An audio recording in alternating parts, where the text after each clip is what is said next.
Hola, ¿todo bien? Estamos comenzando ahora un estudio más de la palabra de Dios en esta serie maravillosa de estudios bíblicos, nuestra serie Futuro con Esperanza. Quiero agradecerle por estar aquí conmigo en este día, donde vamos a abrir la palabra de Dios y vamos también a abrir el corazón al Señor Jesús.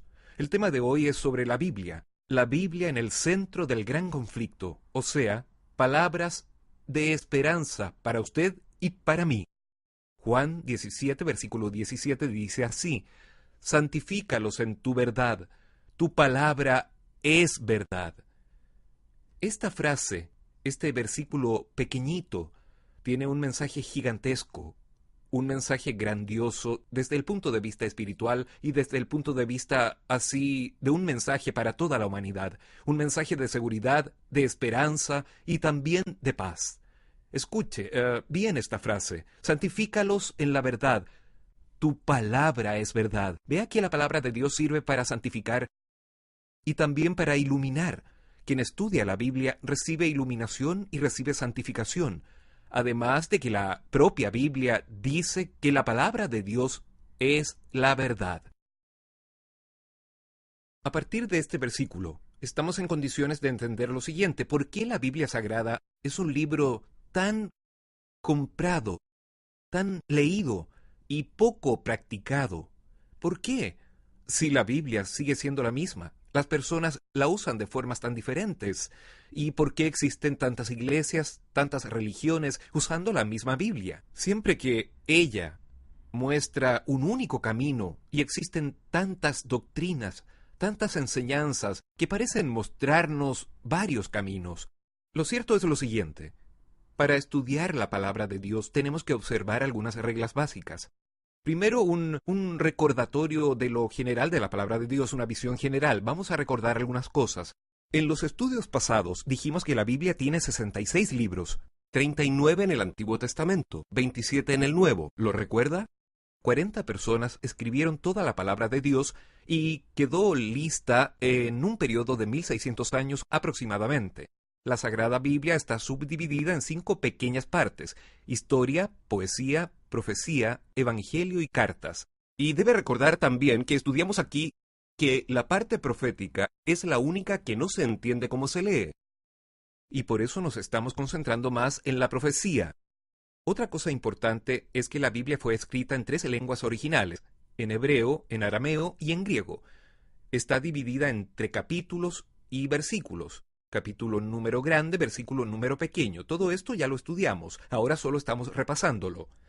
Recordado esto, entendido esto, ahora tenemos que avanzar un poco más. Quiero que preste atención a un texto increíble que está en el libro de Apocalipsis. Apocalipsis 22, versículos 18 y 19. Este texto habla muy claramente sobre la propia Biblia, la veracidad de ella y la importancia de cómo debemos estudiarla.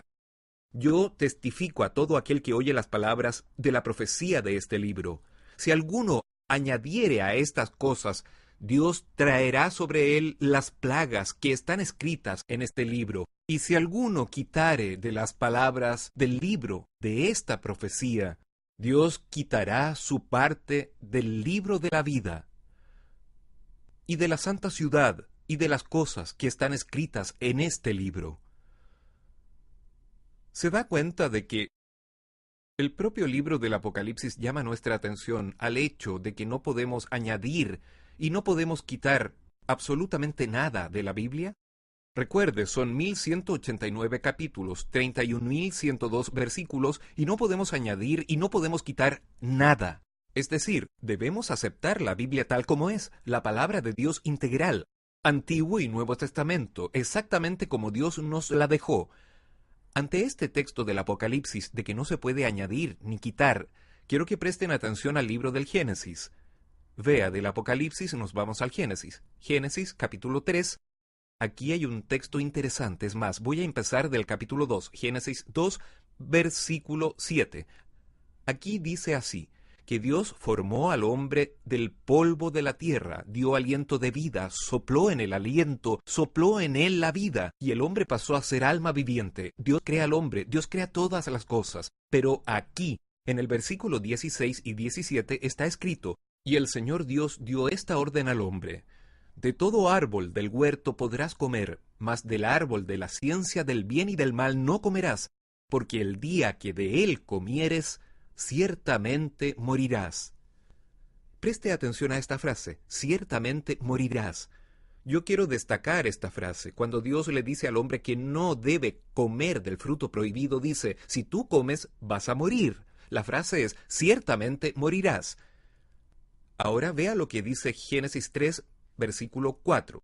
Los versículos 1, 2 y 3 hablan de la serpiente, de un diálogo que ella tuvo con Eva, una conversación entre Eva y la serpiente. Y el versículo 4 tiene una frase impresionante. Vea: «Entonces la serpiente dijo a la mujer: ciertamente no moriréis». ¿Se da cuenta de que en Génesis 2, 16 y 17 Dios dice: ciertamente morirás? Y en Génesis 3, 4 la serpiente dice: ciertamente no morirás. Son dos frases dichas por dos personas, una por Dios, otra por Satanás, a través de una serpiente. Yo pregunto, ¿quién tenía la razón? Claro que era Dios, y siempre fue Dios, siempre será Dios, con la razón, claro. Pero aquí hay una cosa curiosa. ¿Qué hizo la serpiente? La serpiente tomó la palabra ciertamente de Dios, tomó la palabra morirás o moriréis de Dios e hizo una añadidura. ¿Qué fue lo que la serpiente añadió? La serpiente añadió un no, porque Dios había dicho ciertamente morirás. Y la serpiente dice ciertamente no morirás.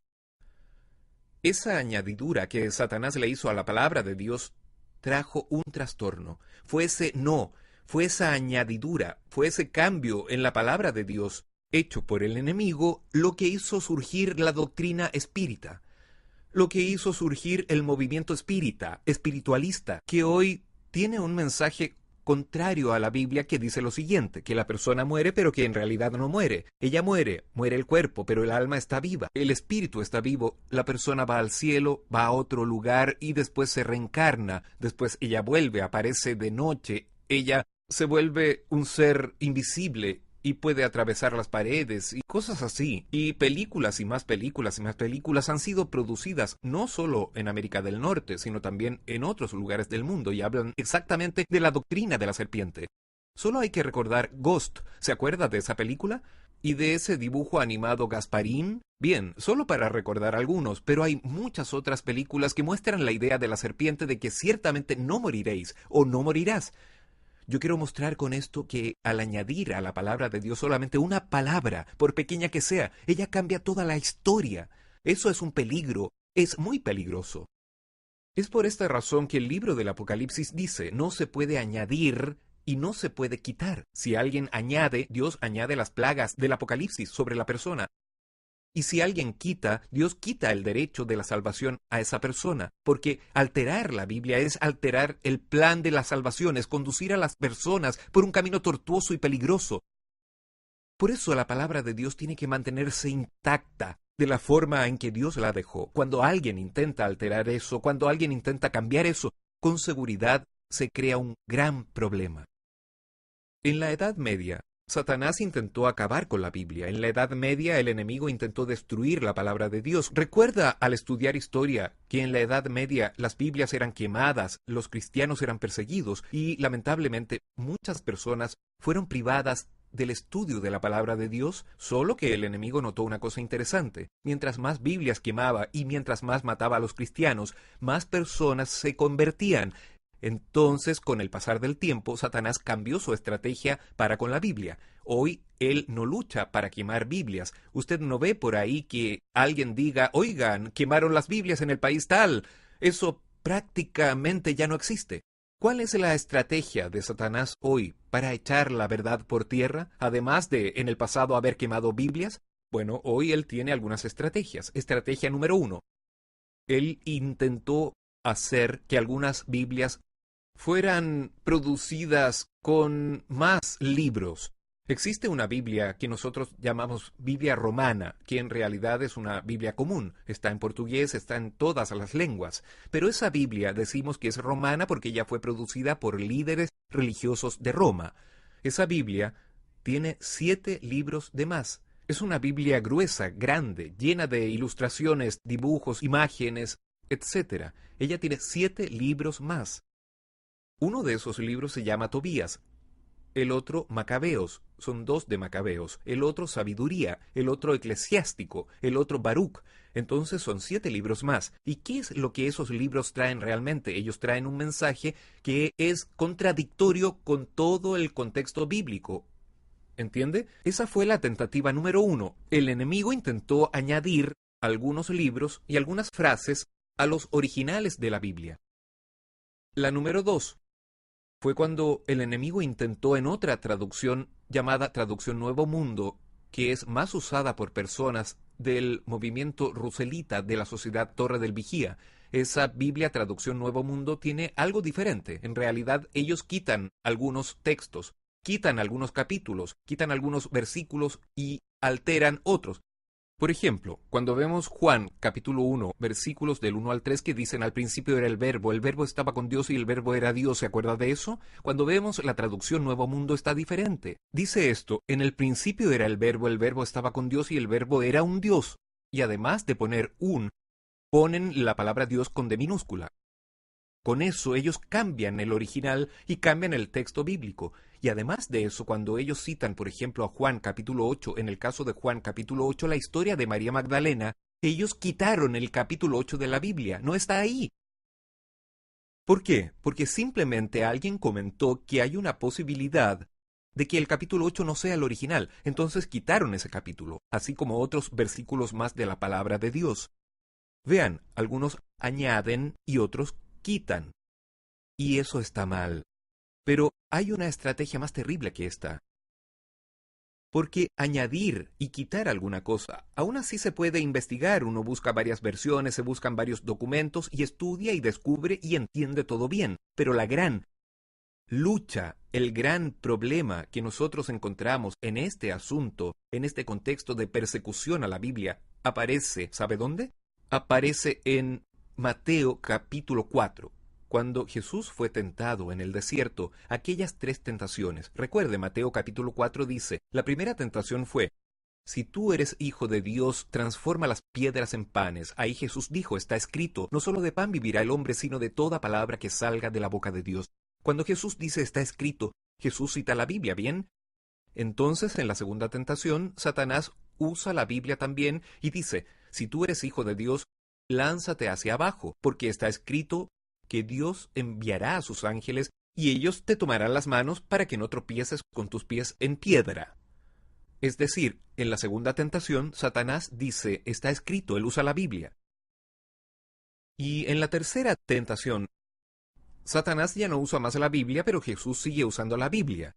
Lo que quiero decir con esto es que en la tentación, Satanás dejó escapar, él dejó claro para todos nosotros cuál sería su estrategia en estos últimos días. Y la estrategia de él es justamente llevar a las personas a cambiar la palabra de Dios, a alterar la palabra de Dios. Usted vio que cuando él citó el texto para Jesús, él dijo esto, si eres hijo de Dios, salta, lánzate de aquí para abajo, porque Dios enviará a los ángeles, y eso está escrito en su palabra. Y de hecho, lo que Satanás dijo está escrito en el Salmo 91. Interesante, el Salmo 91 es el salmo que las personas usan para destruir, para expulsar a Satanás. Eso es lo que las personas hacen. Solo que el enemigo usó el mismo Salmo 91 para tentar a Jesucristo. ¿Y cuál fue el problema ahí? ¿Cómo podemos descubrir el problema ahí? El problema fue el siguiente. El enemigo usó el texto fuera de contexto. Y aquí está el gran problema de la humanidad hoy. ¿Usted sabe por qué hay tantas iglesias, tantas religiones? Es justamente por eso, porque las personas usan el texto bíblico fuera del contexto. Y un texto fuera de contexto se convierte en un pretexto para que las personas no acepten la verdad. Y como las personas menos conocedoras, ellas dicen por ahí, así, bueno, hay tantas iglesias, tantas religiones, ¿a dónde voy? Todas ellas usan la Biblia, todas hablan de Dios, todas hablan de Jesús, todas predican la Biblia. Entonces, ¿será que todas ellas están equivocadas? Aquí está el punto. No es porque alguien usa la Biblia que está en lo cierto. no es porque alguien cita un texto bíblico que está en lo cierto. Por el contrario, el texto precisa estar dentro del contexto. Caso contrario, sería un problema. Por ejemplo, la doctrina de la prosperidad es una doctrina que influyó. Usted enciende la televisión, ahí está el pastor, ahí está predicando, ahí está diciendo, oigan, ustedes tienen que dar todo, ustedes tienen que dar su ofrenda, su diezmo, y ellos van tomando todo, ellos dan su auto, su casa, sus llaves, su granja y todo eso. Entonces los pastores prometen, si usted da todo, Dios le dará el doble, si usted hace eso, Dios hará aquello. Y esa idea de la doctrina de la prosperidad es una idea torcida, incorrecta, contraria, porque la Biblia no dice eso. La Biblia, en realidad, ella menciona que Dios bendice a las personas, Dios bendice espiritualmente y bendice también materialmente, claro que bendice, pero la verdad es que Dios no prometió prosperidad a las personas que lo siguieran. Por el contrario, Jesús dijo esto, las zorras tienen sus guaridas y las aves de los cielos tienen sus nidos, pero el Hijo del Hombre, o sea, Él mismo, no tiene dónde reclinar cabeza. Si tú quieres seguirme, entonces sígueme, pero yo no tengo dónde dormir. Si quieres seguirme, sígueme por amor y no por interés. Sígueme porque tú quieres la salvación y tú me quieres en tu vida y no simplemente para tener un auto 0 kilómetros, para tener una empresa, para ser una persona famosa y para ser una persona próspera. Hoy el gran problema es el siguiente. El enemigo hace que muchas personas lean la Biblia de forma incorrecta, torciendo el texto, poniendo textos fuera de contexto. Y así, todos los días aparecen nuevos movimientos, todos los días surgen nuevas iglesias, surgen nuevas doctrinas, nuevas ideologías, todos los días. Por ejemplo, voy a decirles una cosa, quiero concluir este estudio, pero quiero que usted preste mucha atención. Vea, bautismo de niño recién nacido. Tal vez usted que me está viendo fue bautizado cuando era niño, ¿verdad? Pero yo pregunto, ¿dónde está en la Biblia el bautismo de niños? No está. No está en la Biblia. Vea, por ejemplo, ¿dónde está en la Biblia el arrebatamiento secreto? No está en la Biblia. ¿Dónde está en la Biblia que hay que guardar el domingo? No está en la Biblia. ¿Se da cuenta? ¿Dónde está en la Biblia que el padre no se puede casar? Muéstremelo. No está en la Biblia. ¿Se da cuenta? ¿Dónde está en la Biblia que toda persona que tiene el Espíritu Santo tiene que hablar en lenguas extrañas? No está en la Biblia.